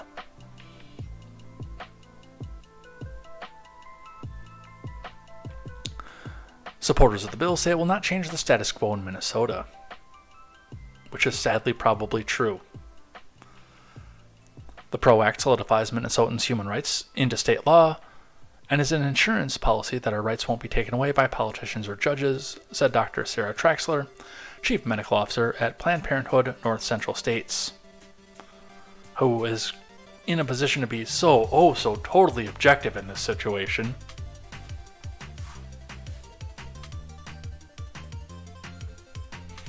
So that's happening in Minnesota. The details of the bill.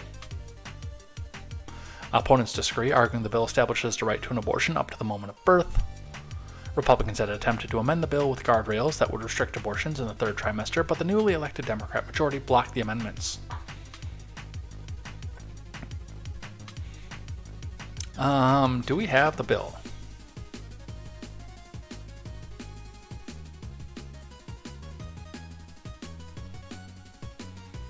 No.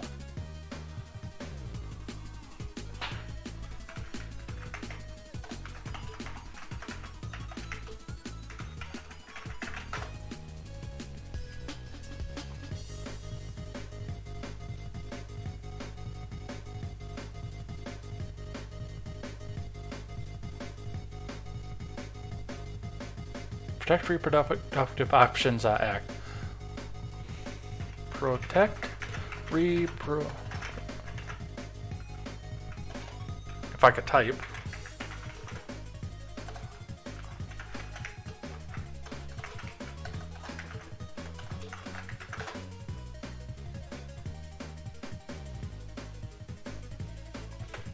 Text. Okay. So I have the bill out here. It is quite lengthy. No, it's actually quite short, actually. So let's just go through this right now and see what this says. This is a one-page bill. A bill for an act relating to health, establishing a fundamental right to reproductive health, proposing coding for the new law in Minnesota statutes, Chapter 145, be it enacted by the legislature of the state of Minnesota. Reproductive health rights. Short title, this section may be cited as the Protect Reproductive Options Act. Definition, for purposes of this section, reproductive health care means health care offered,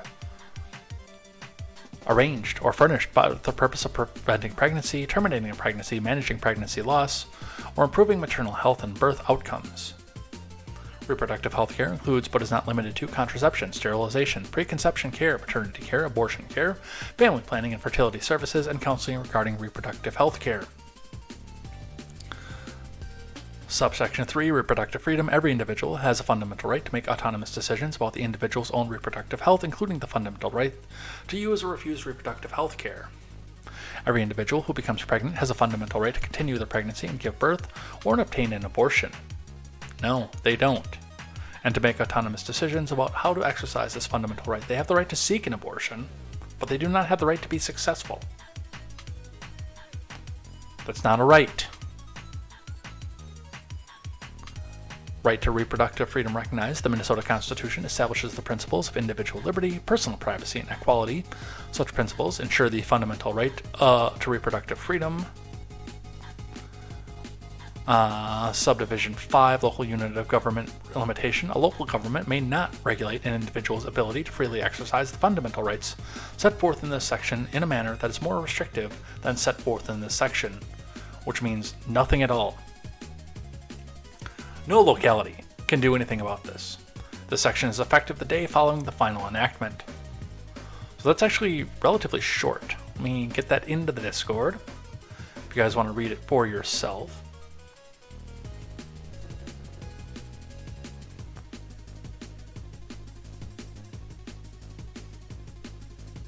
Not there.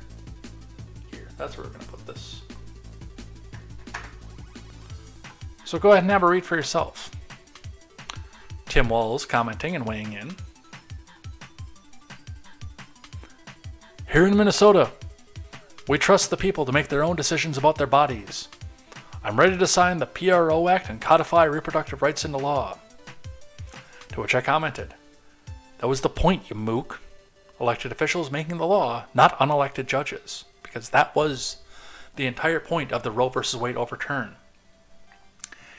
It had nothing to do with trying to make a nationwide ban. It was to take the power out of the hands of unelected judges and give the decision and the authority into the hands of lawmakers, people who are actually elected by the people. And it was brought down to be a states' rights issue, because what works in California and Minnesota doesn't work in Wisconsin and Kentucky.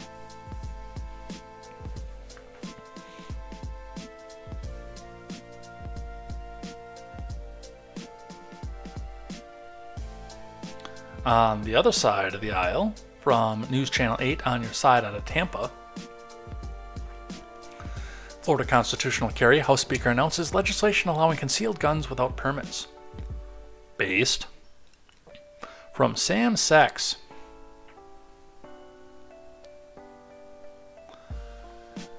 Florida lawmakers promised to introduce legislation allowing permitless concealment of firearms called constitutional carry by proponents has been met. At a Monday morning press briefing, House Speaker Paul Renner of Palm Coast and other gathered lawmakers announced House Bill 543, which will allow weapons and firearms without a license for concealment. Based. Do you think Floridians should need a permit to carry a concealed weapon? No.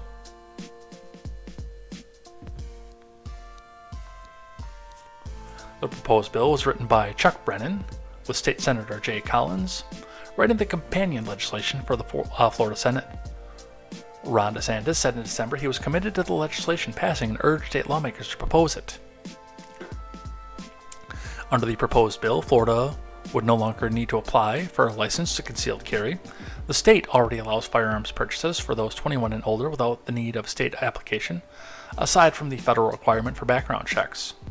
So there's no additional issue for 21 and older Floridians, which again I think should be lowered to 18.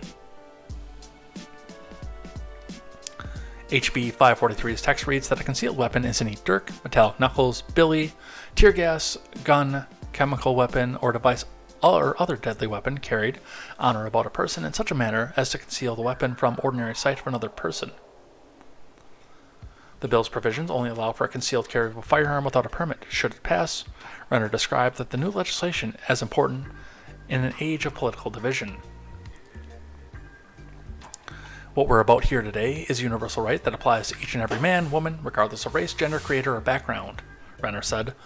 Florida led the nation in allowing for concealed carry, and that extends today as we remove the government permission slip to require a permit to exercise a constitutional right. Based. Shortly before the announcement from Renner, the NRA praised the proposed legislation, proving that they can still occasionally get something right. Not very often. They kind of suck. Gun Owners of America is a way better organization, by the way.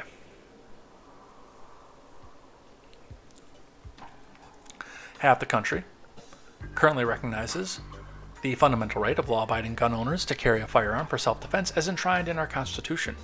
Art Thom, NRA Florida State Director, said the NRA is proud to have led this effort across America and looks forward to welcoming Florida into the fold of freedom that constitutional carry provides. Broken clock.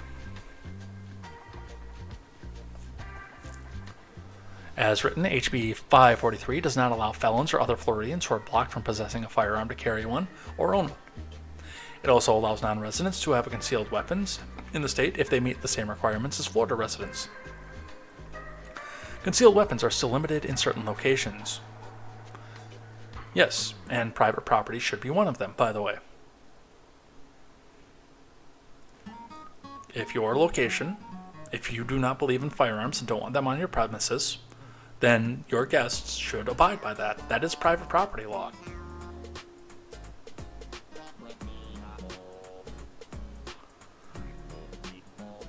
The bill summary says that provides person authorized to carry concealed weapons or concealed firearm without a license is subject to specified penalties for possessing such a weapon or firearm at school-sponsored event or on school property. Provisions of the proposed legislation would also remove the need for citizens to have concealed carry permits, allowing them to have a firearm without having to pay a fee or get a certificate for carrying a firearm. So, that's a good thing. And again, there does need to be a level of respect for this. As I've said, there are going to be businesses and business leaders out there who don't want you to have a firearm on their property, and banks are probably going to be one of them. But a lot of stores are out there that are, especially chains, are going to want, and they're going to put signs up that say no armaments permitted in the building. I think most of them are amenable to being on the premises as long as you keep it locked in your car.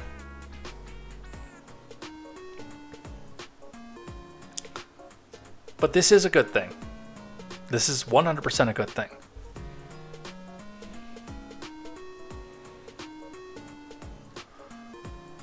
Speaking of people being armed, Ukraine says Poland sending positive signals about providing F-16 fighter jets from Brad Dress, which are, by the way, going to be restocked by us and your taxpayer dollars. The Hill writes, a top Ukrainian official on Monday said Poland is sending positive signals about sending F-16 fighters to Kiev as the next big debate over Western security assistance for Ukraine heats up. Andriy Yermak, the head of Ukraine's presidential office, wrote on Telegram that Poland is ready to pass them on to us in coordination with NATO. We have positive signals from Poland, Yermak wrote of the F-16s. Poland, which pressured Germany to send Leopard 2 main battle tanks to Ukraine, has not issued a definitive statement of support on the fighter jets, but has hinted at backing this next round of security assistance. When asked about the possibility of fighter jets at a press conference on Monday, Prime Minister Mateusz Morawiecki said that he would take decisions in close coordination with Western allies, according to local outlet TVN24. Just as it was a few months ago when delivery of MiG fighter jets to Ukraine was discussed, any other aircraft will be transferred to Ukraine in consultation with NATO countries, Morawiecki said. Securing modern fighting jets from Western allies is the next focus for Ukraine in the war against Russia after winning over Western tanks from the US and Germany last week. Both Ukraine and Russia are operating aging fleets of Soviet fighter jets that are considered inferior to Western jets, and Kiev is seeking modern warplanes to dominate the skies and save civilians from relentless Russian bombing attacks. Yeah, let's go with that.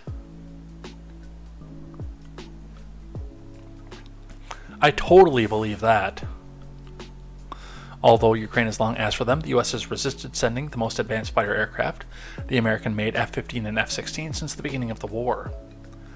We're up to F-24. I think we're past that, actually.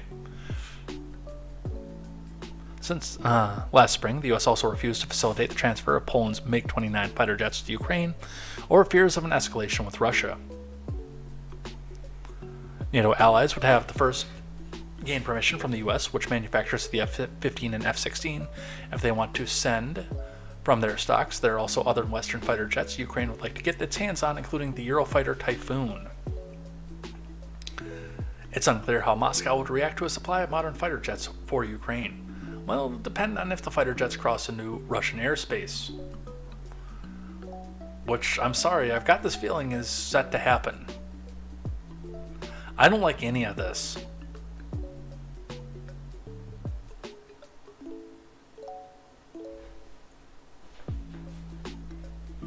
But hey, it'll be coming out of your taxpayer dollars.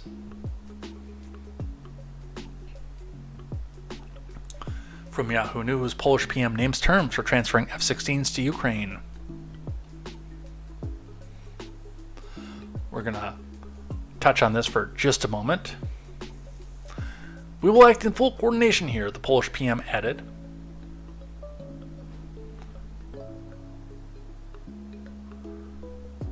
Oh, I guess they didn't give the terms. They're just saying that they're heading over there.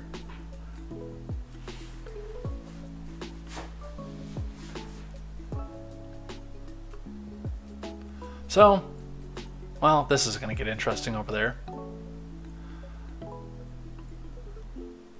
I want to touch on this one here, and then we will be out of time for the day. So we'll end on some good news, of course. From the Daily Wire, pro-life father acquitted of federal charges. Attorney rips Biden admin intimidation. From Ash Shao. A Catholic pro-life activist facing 11 years in prison for allegedly violating a federal law prohibiting people from blocking others from entering an abortion clinic was acquitted on Monday, following a week-long trial. Mark Hook leads a nonprofit group that counsels women outside of abortion clinics in Philadelphia.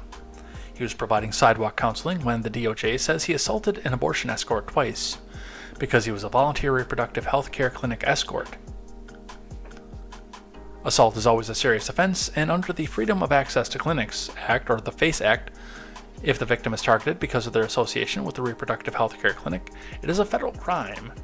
U.S. Attorney Jacqueline Romero said in a DOJ press release, "Our office and the DOJ are committed to prosecuting crimes which threaten the safety and rights of all individuals."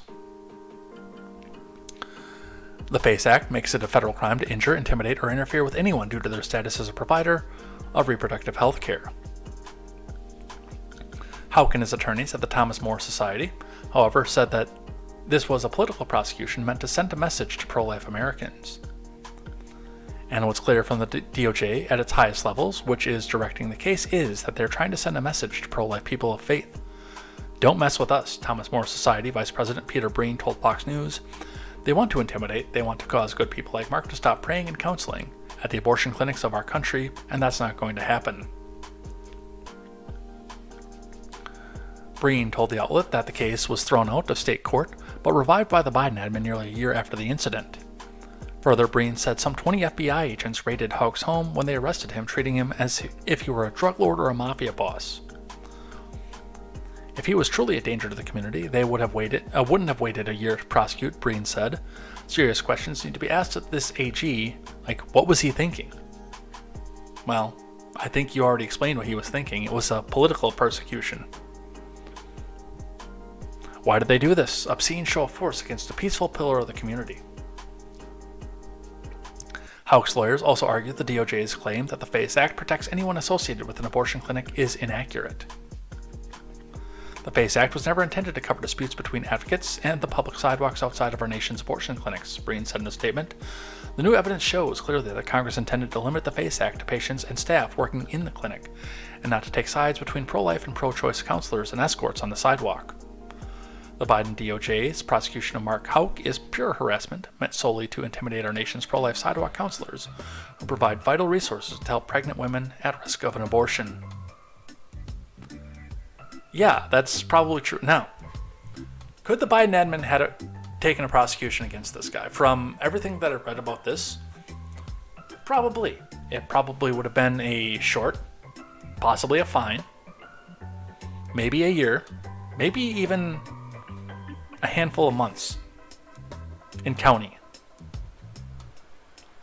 I mean, no matter what, they're not going to put him in federal supermax. That's not going to happen.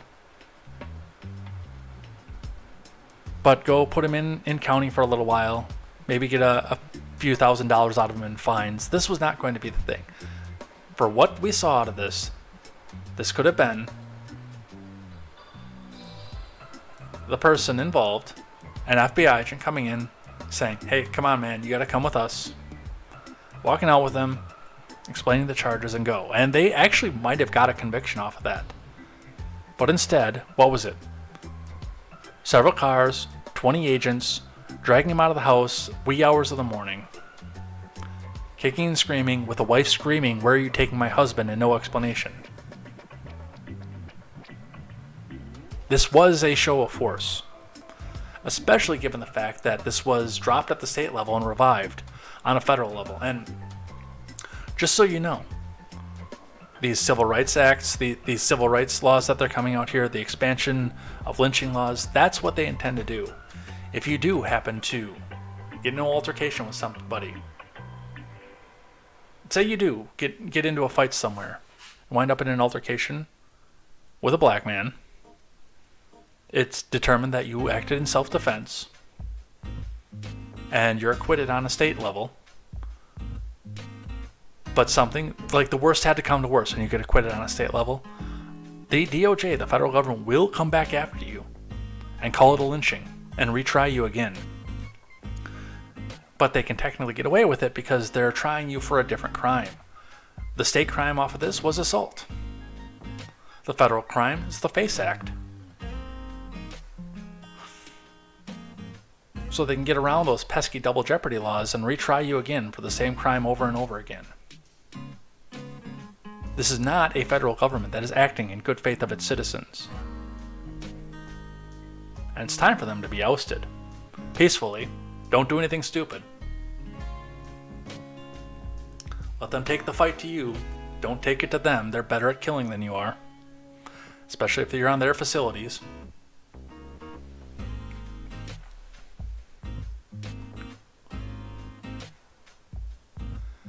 And this was the right decision. in this situation. It absolutely was. Alright, let's check out the rules of acquisition. Let's head out of here for the day.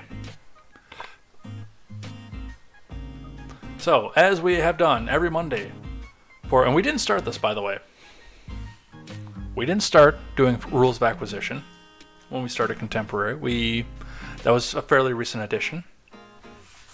Because we used to do Monday was something that restores my faith in humanity, and then something I was thankful for on Wednesday. But I combined the two of those so we could do a little bit of fun and a little bit of geekdom. And something that's completely outside of the news. Now, myself being a ultra super capitalist, as shown by the 11 axis test, I identify in sci-fi with the Ferengi, the ultra capitalist group. The humorous side of Roddenberry showing and trying to make a criticism of the religious community by showing a religion of capitalism in which people regularly go out and cite the scriptures, cite the commandments at every chance that they can. The showrunners at Deep Space Nine came up with approximately, I think it was, by the time they were all said and done, a little bit over 150 rules that the Ferengi are supposed to abide by when they're dealing with business, both with themselves and with other races in the galaxy. We look at one of these rules every week, decide whether or not we can apply it to real life or whether it was just a humorous jab at capitalism. Most of them actually we can apply in our real life, and explain what they mean in the show. So, we listened to the 125th rule of acquisition last week. You can't make a deal if you're dead. We are now at the 135th rule of acquisition. Listen to secrets, but never repeat them. This is from a DS9 novel, so this is beta canon. This was never mentioned in the show. A novel I haven't read, by the way. But let's talk about this and how this applies to real life. There are people who are going to confide in you. There are people who are going to trust in you. And as you build a relationship with them, they are going to tell you secrets about themselves. Whether it's even a secret or whether it's something, that comes out in conversation. Some of these things could ruin a person. Maybe they tell the wrong joke. Maybe they admit to a moment of weakness in their marriage or something like that. You being the good capitalist, you listen, you form a relationship with your person, but you would never ever go back and reveal this out to the rest of the world. Why? Because that person is not going to bring you back his business, and you're not going to be able to make profit from that person. Again, if you betray that trust. This one's pretty straightforward, especially when you're sitting in a customer service position. But it also extends to your business relationships. If you are in bigger business or finance or things like that. Yes, you're going to be working with the same people over and over again. People who have control over major contracts and major amounts of money. So, listen to them, listen to their secrets, but do never repeat them. Form a relationship of trust with your customers and you will make profit as they continue to bring you their business. And with that, we're out of here for the day.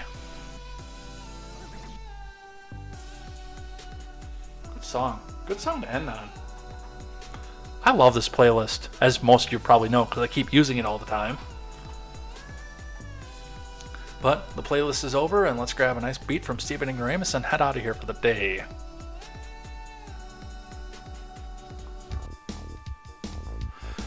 So, with that, we're done. We're out of here. Thanks to everybody who came by and chatted and hung out in the live chat today. It was a quiet live chat day today, but looks like we got some lurkers, and lurkers are always welcome. Remember, though, I can't say thank you to you unless you've left at least one message in the live chat, so we've got that, and it looks like Monday is just going to be Luke Wee, but we're going to head out of here for the day. Thanks, everybody, again.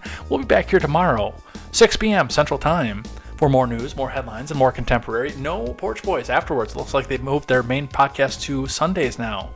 But do go and check them out on Sundays as well. Details will always be in the Discord, so go and check that out. Otherwise, come back and join me here. Come back and join on YouTube Midget B playing through Majora's Mask. I think he's getting close to the end right now, so go back. That's where I'm going to be hanging out after the show. I may or may not be active in the live chat because I'm really hungry and I got to make some dinner. But we're out of here. Have a good night, everybody. Take care. We will see you next time. And until tomorrow, I am Jay Edgar, and this is Contemporary. Take care.